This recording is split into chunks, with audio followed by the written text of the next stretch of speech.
5 ছেপ্টেম্বৰৰ দেওবাৰে গুৱাহাটীৰ লক্ষীৰাম বৰুৱা সদনত আৰোহণ আৰ্টিষ্ট গিল্ডৰ ৰূপালী জয়ন্তী বৰ্ষ অনুষ্ঠানটি অনুষ্ঠিত হয়।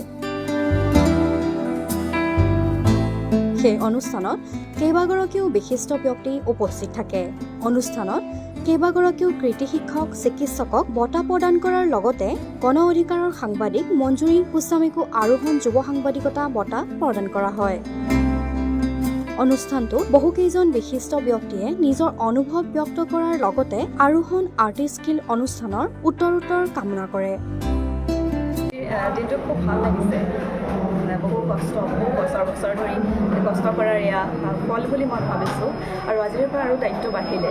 যিহেতু আৰ্টিষ্ট গিল্ডৰ সমূহ কৰ্মকৰ্তা সভাপতি সম্পাদককে ধৰি তেওঁলোকক মই ধন্যবাদ আৰু কৃতজ্ঞতাও জ্ঞাপন কৰিছোঁ, যিহেতু এই যুৱ সাংবাদিকতাৰ বঁটাৰ বাবে তেওঁলোকে মোক যোগ্য বুলি বিবেচিত কৰাত। আৰু আজিও শিকি আছোঁ, এগৰাকী শিকাৰুহে মই।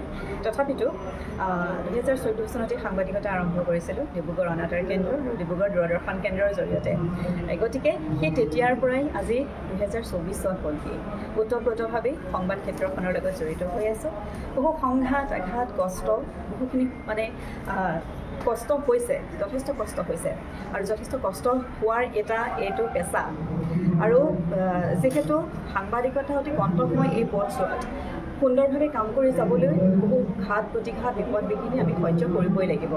আৰু মোৰ সতীৰ্থ সাংবাদিকসকলক মই ধন্যবাদো জ্ঞাপন কৰিব বিচাৰিছোঁ। অত্যন্ত প্ৰচণ্ড এই গৰমকো নেওচি তেওঁলোকে নিজৰ কৰ্তব্যৰ খাতিৰত বাতৰি এটা পৰিৱেশন কৰে আৰু শীতৰকো নেওচি তেওঁলোকে সেই ঠেঁটুৱে ধৰা ঠেৰেঙা লগা জাৰতো তেওঁলোকে বাতৰি এটা পৰিৱেশন কৰিবৰ কাৰণে ৰাইজৰ আগত দেখুৱাবৰ কাৰণে তেওঁলোকে ওলাই যায়। গতিকে প্ৰত্যেকজন সাংবাদিককে মই তেওঁলোকক ধন্যবাদ জ্ঞাপন কৰিছোঁ। তেওঁলোকে সদায় ভালকৈ কাম কৰি যাওঁ আৰু জ্যেষ্ঠ সাংবাদিকসকল মোৰ সদায় আদৰ্শ, তেওঁলোকৰ অনুসৰণ কৰোঁ সদায় আৰু এনেদৰে কাম কৰি যাবলৈ মই ৰাইজৰ আশীৰ্বাদ বিচাৰিছোঁ। আৰু আজি শুভ মুহূৰ্তত বিশেষকৈ ক'বলৈ মোৰ একো ভাষা নাই, তথাপিতো ভাল লাগিছে আজিৰ দিনটো আৰু সকলোকে ধন্যবাদ জ্ঞাপন কৰিছোঁ। অসমবাসী ৰাইজ, আজি বিশ্ববৰেণ্য শিল্পী ডক্টৰ ভূপেন হাজৰিকাদেৱৰ জন্মদিনৰ লগত সংগতি ৰাখি আমি আৰোহণ আৰ্টিষ্ট গিল্ডে 24টা বছৰ অতিক্ৰম কৰাৰ পিছত আজি 25টা বছৰত ৰূপালী জয়ন্তী বৰ্ষৰ শুভাৰম্ভণি অনুষ্ঠানটি আমি আজি অসম সাহিত্য বা প্ৰেক্ষাগৃহত অনুষ্ঠিত কৰিছোঁ।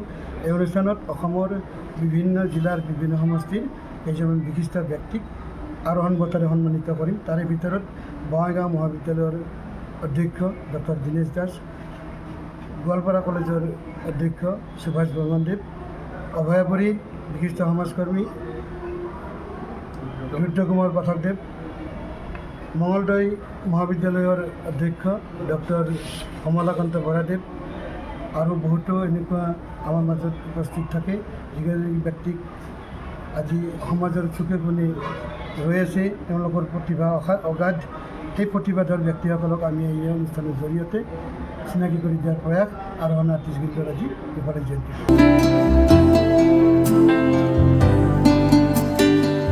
নিউজ ডেস্ক ৰিপোৰ্ট, গণ অধিকাৰ লাইভ।